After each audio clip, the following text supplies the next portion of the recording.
Till now, we have discussed general skills of a good psychologist as well as specific skills in which we have studied communication skills, and today we will take rest of the chapter. Firstly, I would like to clear some points because all of you are psychology students. You know, students, that this subject makes you different from others because this subject enhances your power of adjustability, makes your broad-minded, and increase your power to analyze others. You can see that present time is very complicated and competitive also. That is why every third person of the society is stressful and we have to face controversies everywhere. But psychology is that subject which makes us capable to deal any kind of stress and controversy. In future, most of you will choose psychologist as a career. For that, this chapter is very important for you. You should keep in your mind that a psychology subject is for the welfare of mankind. So, we are taking this topic, psychological testing skills. The next set of competencies which psychologists require is concerned with the knowledge base of the discipline of psychology. They involve psychological assessment, evaluation, and problem solving with individuals and groups, organization, and the community. Psychologists have always been interested in understanding individual differences from the time of Galton. Psychological tests have been devised and are primarily used for the determination and analysis of individual differences in general intelligence, differential aptitudes, educational achievement, personality, social attitudes, and various non-intellectual characteristics. Psychologists study these differences based on factors such as occupation, age, gender, education, culture, etc. While using psychological tests, an attitude of objectivity, scientific orientation, and standardized interpretation must be kept in mind. Essentials of psychological assessment skill. Psychological assessment is a basic competency required by a psychologist. It includes knowledge of comprehensive and integrated assessment of person based on interviewing, psychological testing, and evaluation of the outcomes of psychological services. The skills needed for psychological assessments are: first, ability to select and implement multiple methods. A psychologist must know which type of test is made for any particular problem. The second, ability to utilize systematic approaches. A psychologist must know how to conduct a test in a systematic way. The third, knowledge of psychometric issues. Personality, attitude, intelligence, ability, memory, etc. These are the psychometric issues. A psychologist should know about all the psychometric issues. The fourth, ability to integrate assessment data. After taking the psychological testing, a psychologist should know how to integrate assessment data in a proper way. Fifth, ability to formulate and apply diagnosis. Every psychological test has some norms, so psychologists should know how to formulate the data and come to the result. Students, in 12th class you will know about 5 type of tests and you will able to know formulating the data. The last is capacity for effective use of supervision. Psychological testing is fully dependent upon supervision. If the psychologist is not aware at the time of testing, he can't note down the activities for client. So a good psychologist should be a good supervisor, not a good speaker at the time of testing. Now come to the another specific skill, that is interviewing skills. An interview is a purposeful conversation between two or more people that follows a basic question and answer format. Interviewing is more formal than most other conversation because it has a preset purpose and uses a focused structure. There are many kinds of interviews. Students, when you are nominated for Student of the Month, most of you have faced interview for that award. Interview format. Once the objectives of the interview are established, the interviewer prepare an interview format. The basic format, regardless of the interview's purpose, is divided into three stages, namely opening, the body, and the closing. So first, opening of the interview. The opening of interview involves establishing rapport between two communicators. The purpose of this is to make the interviewee comfortable. Generally, the interviewer starts the conversation and does most of the talking at the outset. It establishes the goal of interview and gives the interviewee time to become comfortable with the situation and interviewer. The second, body of the interview. The body of the interview is the heart of the process. In this stage, interviewer asks questions in an attempt to generate information and data that are required for the purpose. Closing of the interview. While closing the interview, the interviewer should summarize what he has been able to gather. One should not end with the discussion of the next step to be taken. When the interview is ending, the interviewer should give a chance to the interviewee to ask questions or offer comments. Now we will discuss about the types of interview questions. The first is direct questions. They are explicit and require specific information. For example, where did you last work? Open-ended questions. They are less direct and specify only the topic. For example, how happy were you with your job on the whole? The third is close-ended questions. They provide response alternatives, narrowing the responses variations. For example, do you think knowledge of a product or communication skill is more important for a salesperson? The fourth, bipolar questions. It is a form of a close-ended questions. It requires yes or no response. For example, would you like to work for the company? Fifth, leading questions. It encourages a response in favor of a specific answer. The last is mirror questions. They are intended to get a person to reflect on what she or he had said and expand on it. For example, you said, I work so hard but I am unable to get success. Please explain as to why this happens. Now we will discuss counseling skills. Another prerequisite for developing as a psychologist is the competence in the domain of counseling and guidance. In order to develop the competencies, psychologists must undergo proper training and education under guided supervision. The consequences of getting into a wrong vocation are serious. If a person enters a job for which he does not have requisite aptitude, he can develop serious problems of adjustment, develop negative emotions, suffer from inferiority complex, etc. On the other hand, if anyone takes a vocation for which he is well adapted, there will be considerable satisfaction in doing the job well. The positive feeling thus generated would have tremendous impact on overall life adjustment. Counseling is also one such domain where a person entering the field is required to engage self-introspection in order to assess his inclination and basic skills set for being effective in his vocation. Now the meaning and nature of counseling. Counseling provides a system for planning the interview, analyzing the counselor's and client's behavior, and determining the developmental impact on the client. Now come to the definition of counseling.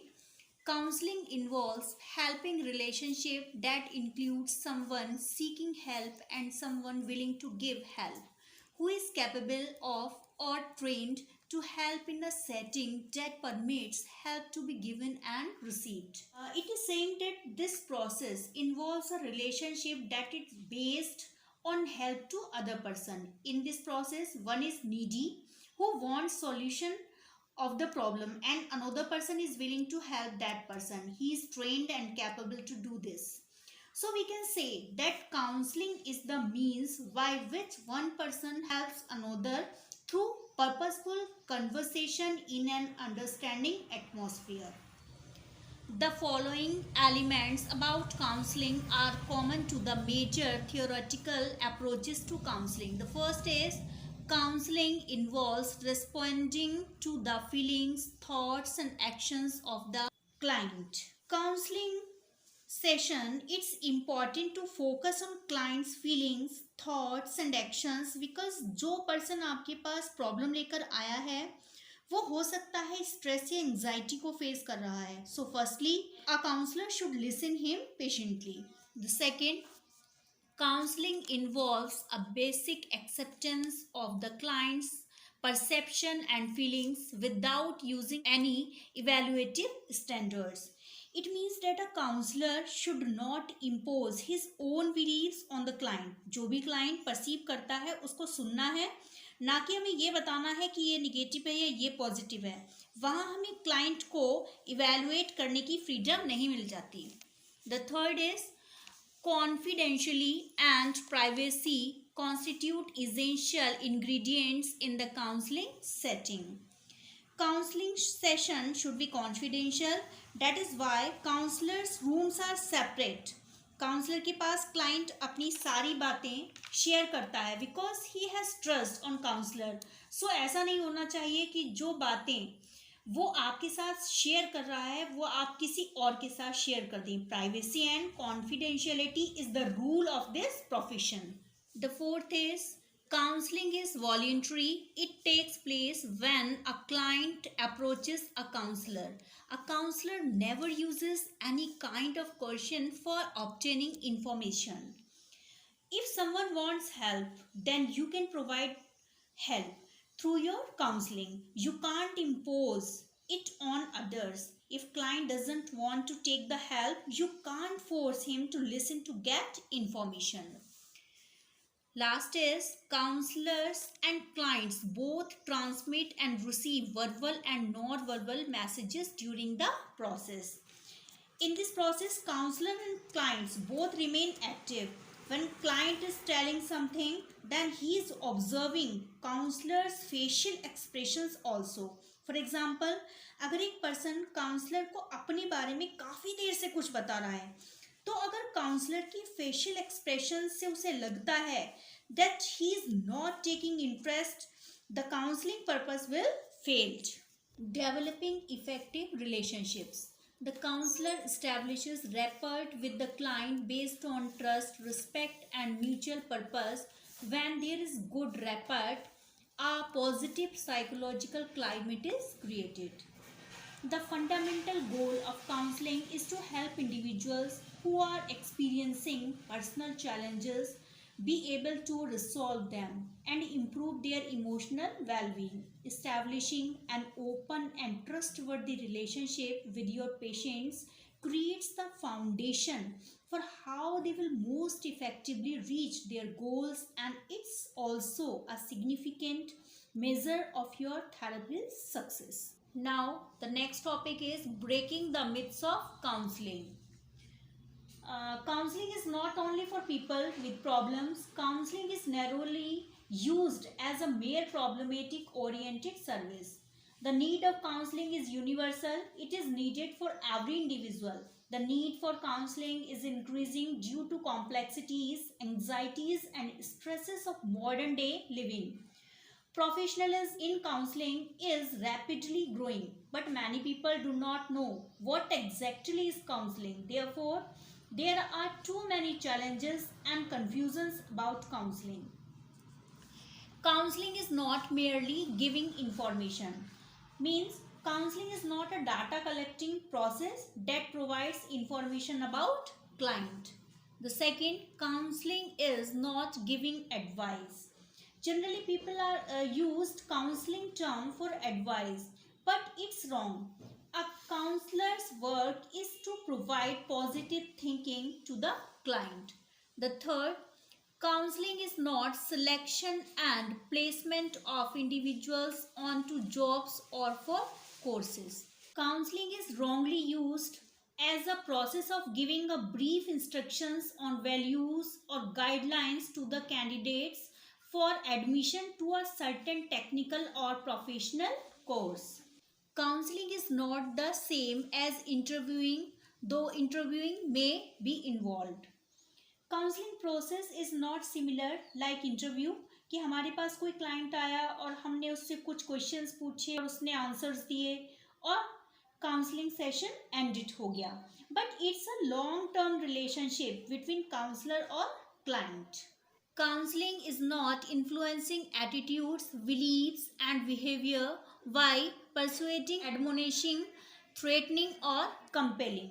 It means counseling is not that process where a counselor forcefully try to change the beliefs and feelings of others. A counselor can suggest the ways to overcome the stress or any other problem, but he has no right to impose anything to anyone.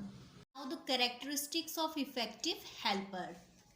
Being a trained helper, the counselor has the responsibility for ensuring that his client is benefited from counseling and its therapeutic effect are achieved to a large extent. However, the success of a counseling process depends upon the skill, knowledge, attitude, personal qualities and behavior of a counselor.